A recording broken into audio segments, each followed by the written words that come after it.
వనపర్తి జిల్లాలోని ఒక గ్రామంలో ఒక దారుణ ఘటన చోటు చేసుకుంది. ఇంటర్మీడియట్ ఫస్ట్ ఇయర్ చదువుతున్నటువంటి అమ్మాయి, 9th క్లాస్ చదివేటువంటి ఒక అబ్బాయి ఇద్దరు ప్రేమించుకున్నారంట. ఆ అమ్మాయి ప్రెగ్నెంట్ అయ్యి 14వ తారీఖు అంటే లాస్ట్ మంత్ 14th ఒక పాపకి డెలివరీ ఇచ్చింది. ఆ తర్వాత పంచాయతీ పెట్టి వాళ్ళ పేరెంట్స్ని అడిగితే, ఆ అబ్బాయి పేరెంట్స్ని ఆ అబ్బాయిని పిలిచి అడిగితే నాకు సంబంధం లేదని అబ్బాయి చెప్పాడంట. అలాగే పేరెంట్స్ కూడా సంబంధం లేదనేసరికి ఇప్పుడు వాళ్ళు డిఎన్ఏ టెస్ట్కి వెళ్ళారు. ఏం చేస్తారు డిఎన్ఏ టెస్ట్కి వెళ్ళి? పోలీస్ కేసు పెట్టారనుకోండి, అది వేరే విషయం. ఇద్దరు మైనర్స్. అసలు ఇంటర్ ఫస్ట్ ఇయర్ అంటే నాకు తెలిసి 16 years ఏజ్ ఉంటుంది. ఆ అబ్బాయి 9th అంటే 14 years ఏజ్ ఉంటుంది. 14 years అబ్బాయి, 16 years అమ్మాయి అనమాట.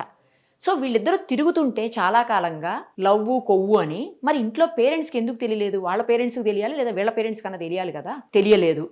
అట్లీస్ట్ ఆ అమ్మాయి ప్రెగ్నెంట్ అయిన తర్వాత శారీరకంగా వచ్చేటువంటి మార్పులనైనా ఇంట్లో వాళ్ళు గమనించలేదా? అది లేదు. ఇప్పుడు అయిపోయిన తర్వాత పంచాయతీ పెట్టారు.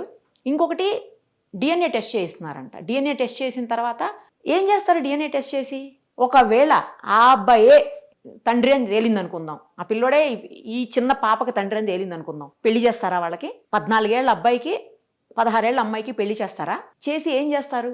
అసలు పెళ్ళి అంటే ఏంటో వాళ్ళకి తెలుసా? పెళ్లి తర్వాత కాపురం ఎలా చేస్తారో వాళ్ళకి తెలుసా? తర్వాత భార్యని పిల్లల్ని ఎలా పోషించాలో ఆ పిల్లోడికి తెలుస్తుందా? అసలు ఏంటి దారుణం? ఇంత చిన్న ఏజ్లో అసలు ప్రేమ అనేదానికే సరైన అర్థం తెలియదు వాళ్ళకు.